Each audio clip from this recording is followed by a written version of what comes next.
Doctor صاحب ابھی بات کر رہے تھے کہ جو کمشنر صاحب نے بات کی ہے ان کے پیچ ڈھیلا ہونے کی یا ذہنی مسائل کے اوپر سوال اٹھائے جا رہے ہیں. آپ سے میں یہ جاننا چاہوں گی کہ کیا اگر ان کے ذہنی مسائل تھے تو کیا اس عہدے کے وہ اہل تھے؟ کیسے تعیناتی ہوگی؟ دیکھیں یہ تو ظاہر ہے کہ جب ایسی باتیں کرتے ہیں اور اتنا بڑا کھیل کھیلا جا رہا ہو پاکستان کی سیاست کا کہ جہاں ہر چیز تلپٹ ہو جائے اور پاکستان کے انتخابات کے بارے میں کمشنر یہ کہے اور اس سے بڑا ذمہ دار افسر نہیں ہوتا اور اتنا اضلاع کا، اور آنے والی حکومت جو بنے گی اس کی ساکھ، اس کے اوپر اعتماد کا کیا ماحول پیدا ہوگا ملک میں، تو ظاہر ہے کہ لوگ پھر جو متاثر ہو سکتے ہیں یا ہوں گے تو اس کو پاگل ہی کہیں گے کہ ذہنی توازن کھو بیٹھے ہیں، ذہنی طور پر بیمار ہیں. اگر یہ بیمار تھے تو ان کو معلوم اس بیان کے آنے کے بعد کیوں ہوا؟ یہ تو پھر ان کی نگران وزیر اعلیٰ اور نگران وزیر اعظم کی ذمہ داری ہے کہ آپ نے ایک ذہنی مریض کو آپ نے کمشنر بنایا ہوا ہے اور وہ بھی پنڈی کا، اور پنڈی آپ کو پتہ ہے کہ کتنا اہم جگہ ہے، تو اس کو بنایا ہوا ہے. یہ میرے خیال میں یہ ایک ایسا لفظ ہے جو استعمال نہیں کرنا چاہیے کسی افسر کے بارے میں کہ ذہنی توازن کھو بیٹھا ہے. بات کچھ اور کرنی چاہیے. جو بات اس نے کہی ہے اس کے محرکات کیا ہیں، وہ آخر 9 دن یا 10 دن کے بعد انہوں نے بات کیوں کی ہے اس کے بارے میں ہمیں، اور پھر اس کو کیوں کہنا پڑا. میرا خیال میں کوئی بہت بڑی گیم ہے، ایک بہت بڑا کھیل کھیلا جا رہا ہے جس کے بارے میں ہم ابھی بات نہیں کر سکتے. اور آنے والے دنوں میں آپ دیکھیں گے کہ جس طرح فضل الرحمان صاحب، مولانا صاحب ہے، آج کمشنر صاحب ہے، کل کوئی اور بھی آ سکتا ہے، تو یہ جو انکشافات کا سلسلہ چل نکلا ہے اور خفیہ باتیں سامنے آ رہی ہیں، اس سے پاکستان کے سیاسی نظام پر ایک بہت بڑا دھبا لگ رہا ہے. اچھا ڈاکٹر صاحب، الزام جو اس وقت لگا رہے ہیں وہ انتظامیہ کا خود حصہ ہے. پولیٹیکل پارٹیز یا جو حصہ لینے والے امیدوار ہیں وہ اگر الزامات لگائیں تو ایک نارمل پریکٹس بھی ہے. یہ کتنا بڑا اہم فیکٹر ہے؟ یہ تو ہے نا کہ یہ تو ہوتے ہیں گھر کے بھیدی. یہ جو کام کرائے جاتے ہیں، اثر انداز ہوتے ہیں الیکشنز پر اور ریزلٹس پر، یہی لوگ ہوتے ہیں. اور یہ کہنا کہ براہ راست اس کا کوئی تعلق نہیں تھا، بے شمار ایسے لوگ ہیں، ایسے افسر ہیں، ایسی طاقتیں ہیں جو براہ راست ان کا الیکشن سے کوئی تعلق نہیں ہوتا.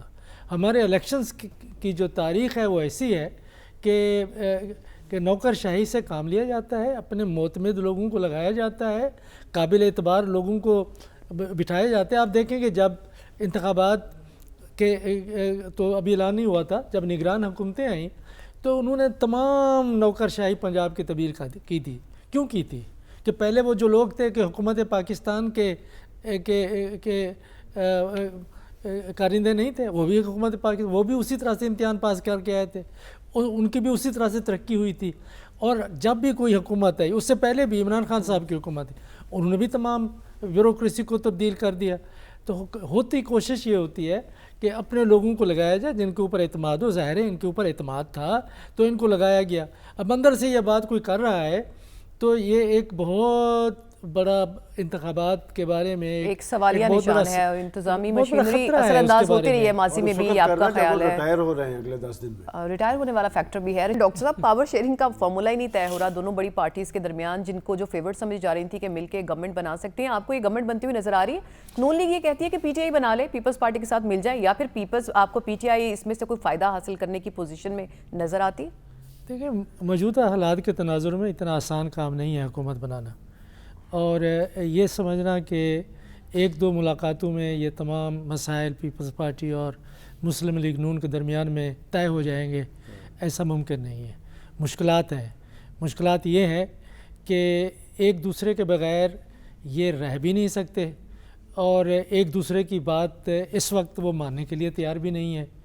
اور کیونکہ اگر یہ آپس میں اتحاد نہیں کرتے تو تیسری طاقت تو بیٹھی ہوئی ہے، اور تیسری طاقت اگر ان کے ساتھ نہیں ملتی اور یہ آپس میں اتحاد کر کے حکومت نہیں بناتے، ایم کیو ایم کی ان کے ساتھ شامل ہے، تو پھر کیا ہوگا کہ نہ کہ انتخابات ہوں گے.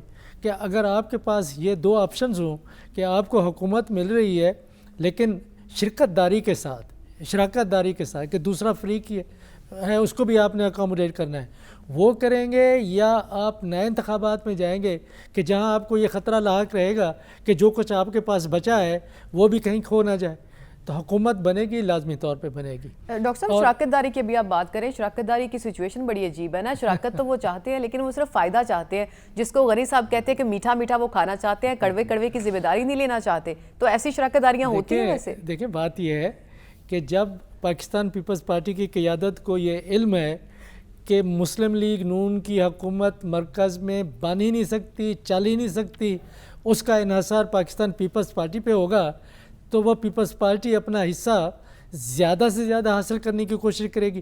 یہ تو پولیٹیکل بارگیننگ ہے کہ یا تو یہ ہے کہ تیسرا فریق ان کے اوپر کوئی دباؤ ڈالے اور انہیں کہے کہ دیکھیں آپ اپنے آپ میں سمجھوتا کر لیں، کہ ہم خیال یہ کر رہے تھے کہ یہ پی ڈی ایم کی حکومت دوبارہ سے بنے گی، بن اسی طرح سے رہا ہے اور اس کی حیثیت بھی ویسی ہی ہوگی۔ ایسا وہ پیٹریاٹ والا ایک تجربہ بھی تھا 2002 میں۔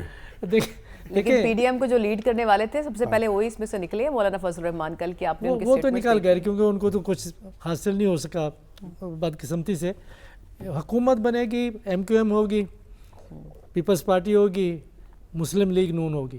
اگر یہ تینوں نہیں ہوتے تو آئندہ کے انتخابات کے لیے پھر تیار ہو جائیں، اور آئندہ کے لیے انتخابات کے لیے تیار ہوتے ہیں تو پھر خطرات کئی گنا ان کے لیے بڑھ جائیں گے۔ اور پھر اس کے بعد یہ ہے کہ اگر یہ حکومت نہیں بنتی تو پاکستان کے اندر عوام کو اور پاکستان کے باہر پاکستان میں سیاسی استحکام اور معاشی ترقی کے لیے پیغام کیا جائے گا؟ جو کچھ ہوا ہے پچھلے 2 سال 3 سال میں ہم نے جو دیکھا ہے پاکستان میں، اگر یہ تمام کچھ کرنے کے باوجود اور جو سوالات انتخابات کے بارے میں بھی اٹھائے جا رہے ہیں، یہ سب کچھ کرنے کے باوجود کوئی حکومت ہی نہیں بن سکتی، تو میرے خیال میں وہ تمام جو منصوبہ بندی تھی وہ تو دھری کی دھری رہ جائے گی۔ ایسا میرے خیال میں جو کچھ اس میں سرمایہ کاری ہوئی ہے، سیاسی سرمایہ کاری کی بات کر رہا ہوں، وہ ہوئی ہے، اس کو وہ رہے گا نہیں جانے دیں گے۔ حکومت بنے گی لیکن ابھی طے ہوگا کس کو کیا حصہ ملنے والا ہے۔ رشید صافی صاحب کو لوڈ لینا پڑے گا، اور پیپلز پارٹی اس کمیٹیز کے اجلاس کے بعد کیبنٹ میں بھی شامل ہوگی۔ اچھا، پیپلز پارٹی شامل ہو جائے گی یا ہونا پڑے گا یا ہو جائے گی؟ رشید صافی صاحب آپ کے پاس کیا خبریں ہیں؟ پیپلز پارٹی مان کے نہیں دے رہی، نون لیگ بھی تھوڑی سی ریلیکٹنٹ ہے گورنمنٹ میں جائے یا نہ جائے، پی ٹی آئی کو آفرز کی جا رہی ہیں کہ چلیں آپ پیپلز پارٹی کے ساتھ مل کے بنا لیں، آپ کو کیا صورتحال بنتی ہوئی نظر آ رہی ہے مرکز میں؟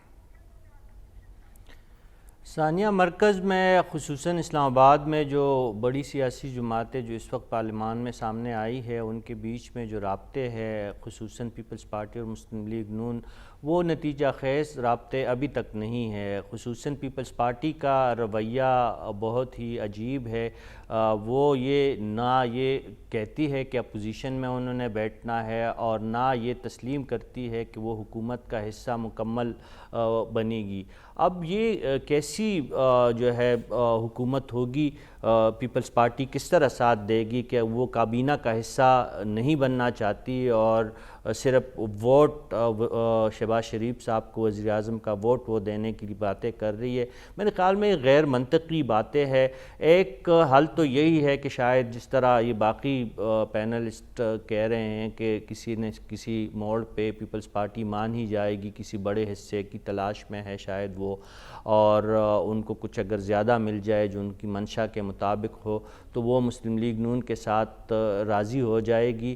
لیکن میری ایک ذاتی رائے یہ ہے کہ مسلم لیگ نون کو یہ کانٹوں کا ہار دوبارہ نہیں لینا چاہیے، بلکہ یہ اب ان کو سوٹ ہی نہیں کرے گا۔ اگر پیپلز پارٹی بالفرض ان کے ساتھ مان بھی جاتی ہے، اور جو فارمولا شہباز شریف صاحب پیش کر رہے ہیں 2 سال اور 3 سال کا، اس میں قدم قدم پہ مسلم لیگ نون کو پیپلز پارٹی اور دیگر اتحادیوں کے ہاتھوں بلیک میل ہونا پڑے گا، حتیٰ کہ بڑے فیصلے تو چھوڑے، ایک افسر کی تبادلے اور پوسٹنگ میں بھی ان کو باقی اپنی اتحادی جماعتوں کے ہاتھوں ان کو بلیک میل ہونا پڑے گا۔